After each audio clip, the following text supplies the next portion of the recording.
Um, okay, so I have a question. sure. There was a big myth about a letter that's supposed to come from the Freddie Mac or Fannie Mae in order to foreclose on any loan.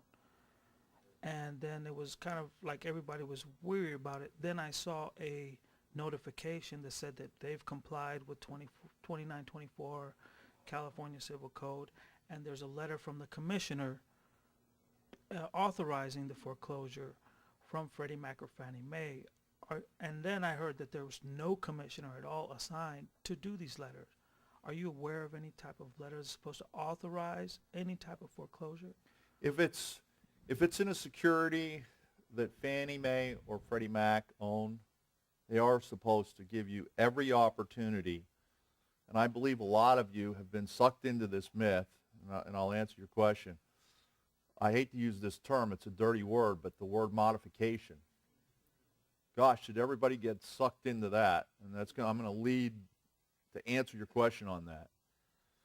Because when President Obama said, hey, we're going to help all you guys that are behind on their payments, we're going to help 7 million people this year.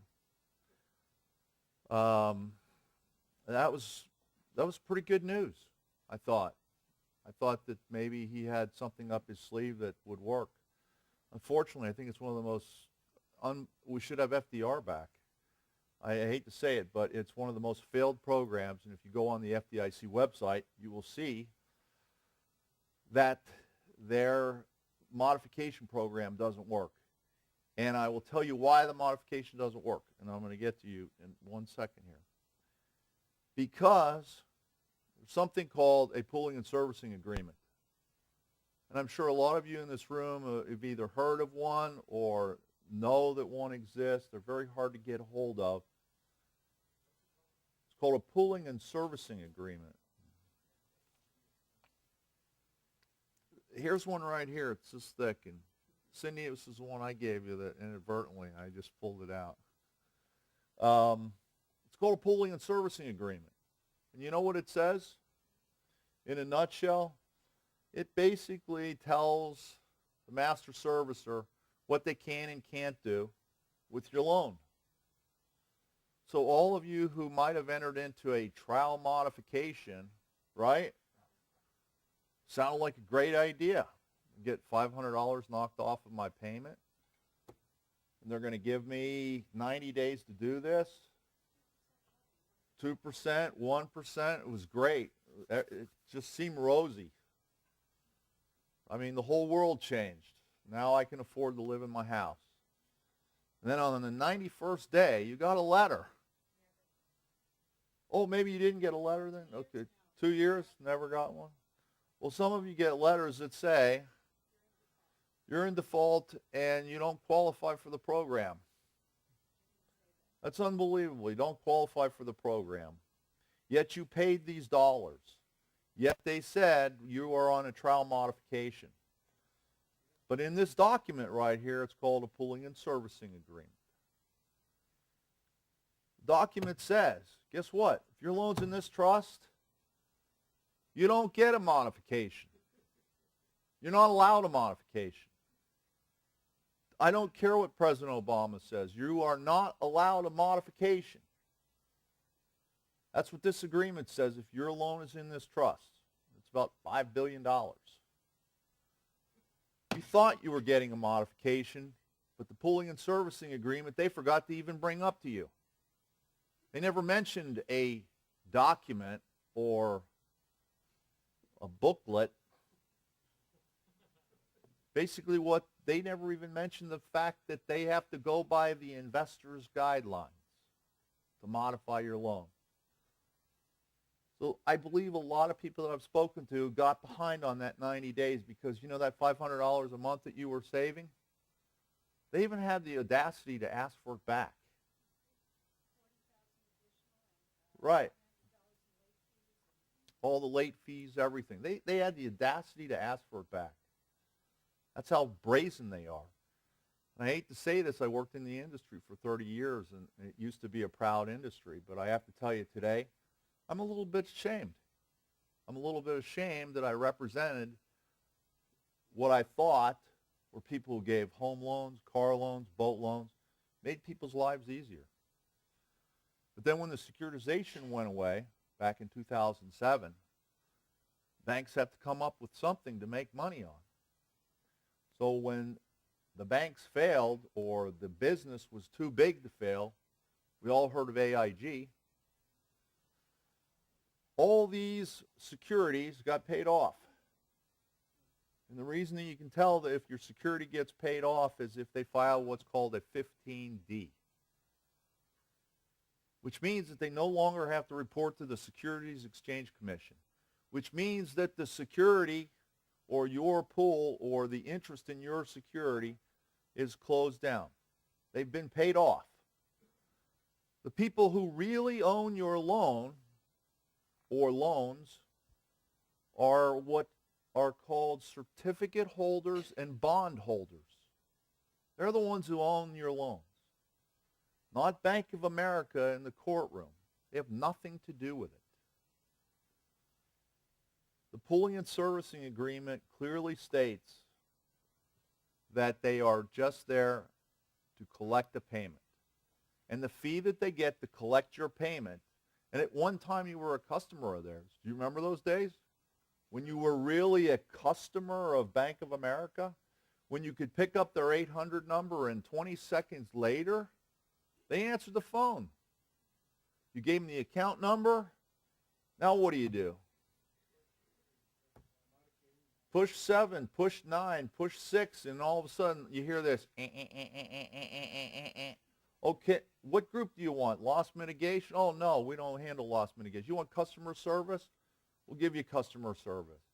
You want the modification department? We'll give you the modification department. You're not a customer of theirs. You become a liability. And when they modify your loan, the one thing that they don't tell you is this. Your loan, if it's sitting in a trust, the servicer, master servicer, Bank of America, who's yours? Who do you make? J.P. Morgan Chase, GMAC. You know what they have to do? How much is your loan, sir? $412,000. You know what they have to do? They have to tender $412,000 down to the trustee. Buy your loan out of the trust because it's in default, because the agreement says that. Now, what bank has the idea that they are going to modify your loan and reduce your payments by $500 if they have to come up with $412,000? There is no banker in the world that will run those numbers and ever do it that way. They have to take that money and pull it out of that trust because it's in default. They have to modify it. If you ever filed bankruptcy, people have filed bankruptcy. If you look in your pooling and servicing agreement, guess what happens in bankruptcy? They have an insurance policy for every homeowner's loan. Pays off the loan completely. No, that's called private mortgage insurance. That's different insurance. This is insurance you never bought. Oh, okay. But it's insurance in the pool that if you file bankruptcy, guess what happens? They pay your loan off. It's completely paid off. I was just going to get to that. Since there's no securitization anymore, the only other way that banks can make money is they've already been paid off. They've been paid off with our money and mostly the insurance money. And the insurance companies are just pissed because they haven't seen a dime of it. So they've been paid off. And now the next step is to foreclose on your house. Who in their right mind would take a $270,000 loan and bid $78,000? Something doesn't seem right. Why not bid the full total amount? Well, then they have to show that as a loss on their books. It's a paper transaction. $78,000. If nobody bids any higher than that, they have your house for $78,000 that they wouldn't reduce the principal balance on because they're not allowed to, because it says it in the pooling and servicing agreement. But it would make sense if they did reduce the principal balance down to $78,000. I know one, they'd have paying customers again. And for every payment you make to the bank, they get a servicing fee. It's 0.25% of your loan every month for doing that. So, as we move on, two things that I want to touch base on is I'm going to talk to you about my old friends, Deutsche and One West, because if I reference all the other banks, they all act the same. Deutsche Bank is a trustee. They are a trustee for the certificate holders and the bond holders. They are an invisible group, and One West Bank is the one who collects your payment every month and says, oh, well, we can modify your loan, or you're in default, or we're going to foreclose on you. Okay? Well, I guarantee you, if One West Bank shows up in the courtroom or in your courtroom or you're served with a trustee sale that has a bank name on it, or somebody that you just drove by or drove up the street and saw Wells Fargo, it's not Wells Fargo. It's Trust A1, C1. We'll just read one here. What's that? That's an acronym for IndyMac Bank, IMB. What's the last part? That's REO, Real Estate Owned, LLC. Those are loans that are an REO that bank is selling on behalf of them. It's a separate entity.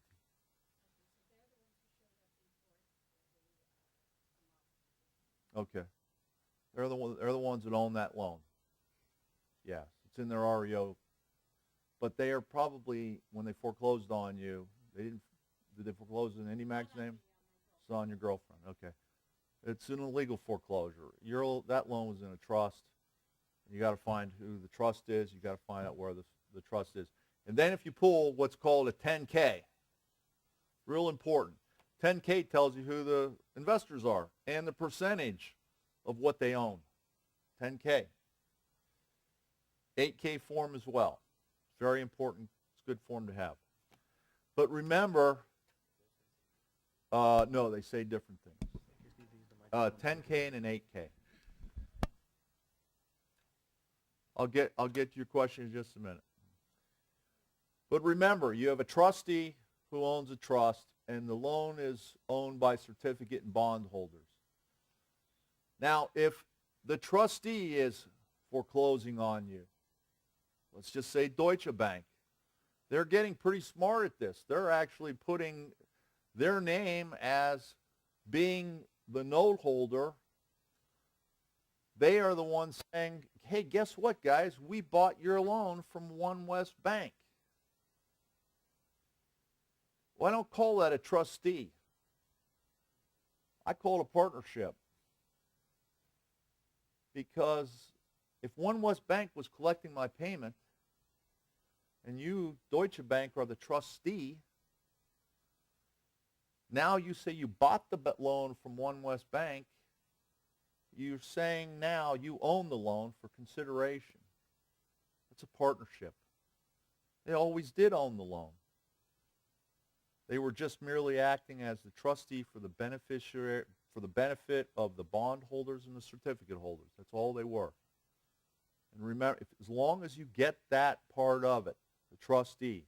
So there's the master servicer, which is Bank of America, who owns nothing other than the rights to collect the payment from you. You have a trustee over here, and then you have a group of investors, all of you. Now, if all of those investors showed up at your trustee hearing, you would have maybe Pennsylvania School Teachers Credit Union, pension fund, hedge funds. Those are the people that lost.